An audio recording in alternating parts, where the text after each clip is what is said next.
आइए बच्चों सोल्व करते हैं एक्सरसाइज 5.2 का क्वेश्चन नंबर 15। तो क्वेश्चन दिया है for what value of n are the nth terms of two APs 63, 65, 67 as so on and 3, 10, 17 equal. तो क्वेश्चन में सिंपली बोला है दो एपीज दी गई हैं और उन दोनों एपीज के लिए हमसे पूछा है कि उन एपीज की nth टर्म n की किस वैल्यू के लिए इक्वल है। तो आइए क्वेश्चन को सॉल्व करते हैं। तो क्वेश्चन में सबसे पहले हमको वैल्यूज बच्चों एपी की गिवन है। तो फर्स्ट एपी गिवन है क्वेश्चन के अंदर, फर्स्ट एपी एपी है बच्चों 63, 65, 67 अप टू सो ऑन। और सेकंड एपी गिवन है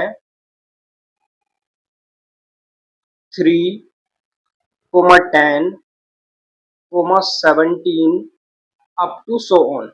और बच्चों यहां पर फर्स्ट एपी में अगर हम देखें तो फर्स्ट टर्म ए की वैल्यू होगी 63 और डी की वैल्यू हो जाएगी बच्चों 65 माइनस 63। सो ये हो जाएगा 65 माइनस 63 और डी की वैल्यू हमको मिल जाएगी +2। और सेकंड एपी में अगर हम देखें तो फर्स्ट टर्म ए की वैल्यू होगी +3 और डी की वैल्यू होगी बच्चों यहाँ पर भी second term minus first term. So ये हो जाएगा +10 -3। सो डी की वैल्यू हमको मिल जाएगी यहाँ पर +7। अब आइए देखते हैं बच्चों फर्स्ट एपी के अंदर nth टर्म क्या होगी। सो बच्चों nth टर्म के लिए फॉर्मूला होता है A N is equals to A plus n-1 into D. So बच्चों इस फॉर्मूले के अंदर हम सभी वैल्यूज को पुट कर देंगे। सो वैल्यूज पुट करने पर ये हो जाएगा बच्चों A N is equals to A और ए की वैल्यू है 63 प्लस n-1 इंटू डी और डी की वैल्यू है +2। सो ये हो जाएगा A N is equals to 63 plus 2n-2।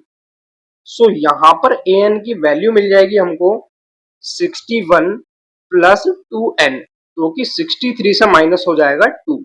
So यहां पर बचेगा A N is equals to 61 plus 2n। इसको हम लेट कर लेंगे इक्वेशन नंबर फर्स्ट।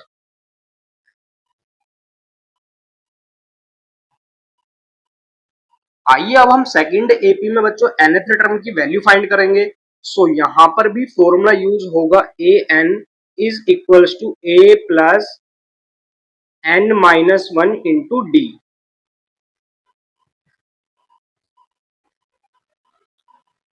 अब इस फॉर्मूले के अंदर हम सभी वैल्यूज को पुट कर देंगे।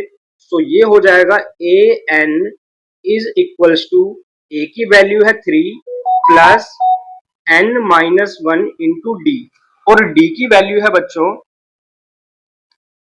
7। सो यहां पर ये हो जाएगा A N is equals to 3 plus 7n-7। So A N की वैल्यू हो जाएगी -4 प्लस 7n, क्योंकि जब हम +3 और -7 को सोल्व करेंगे तो यहां पर वैल्यू मिल जाएगी -4। तो यहां पर ए एन की वैल्यू होगी बच्चों A N is equals to -4 plus 7n। इसको हम लेट कर लेंगे इक्वेशन नंबर सेकेंड। सो बच्चों क्वेश्चन में गिवन है कि दोनों ही एपीज की nth टर्म इक्वल है। So according to question from equation first and equation second. अब क्वेश्चन में गिवन था कि ए एन की वैल्यू इक्वल है। सो यहां पर हम दोनों ही वैल्यूज को इक्वल पुट कर देंगे। सो ये हो जाएगा 61 plus 2n is equals to -4 plus 7n। अब यहाँ पर n की वैल्यूज को हम बच्चों एक ही साइड में शिफ्ट कर देंगे। सो इसलिए 7n को हम ले आएंगे लेफ्ट साइड में और इस 61 को हम ले जाएंगे बच्चों राइट साइड में। सो ये हो जाएगा 2n minus 7n is equals to -4 plus -61। So ये हो जाएगा -4 माइनस 61 और यहाँ पर वैल्यू मिल जाएगी -5n इज इक्वल्स टू -65। अब माइनस से ये माइनस कैंसिल आउट हो जाएगा, सो यहाँ पर वैल्यू मिलेगी 5n इज इक्वल्स टू 65, या फिर n की वैल्यू हो जाएगी 65 डिवाइड बाय 5, और 5 से जब हम 65 को कैंसिल आउट करेंगे सो ये हो जाएगा 13 टाइम, और n की वैल्यू हमको मिल जाएगी +13। सो बच्चों हम कह सकते हैं कि n की वैल्यू 13 के लिए इन दोनों ही एपीज की nth टर्म इक्वल होंगी। सो हम कह सकते हैं therefore 13th term of both these APs, 13th terms of both these APs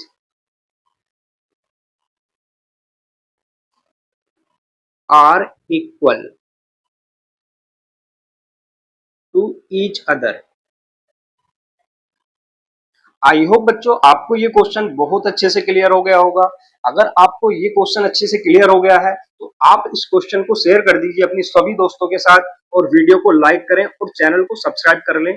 thank you for watching this video.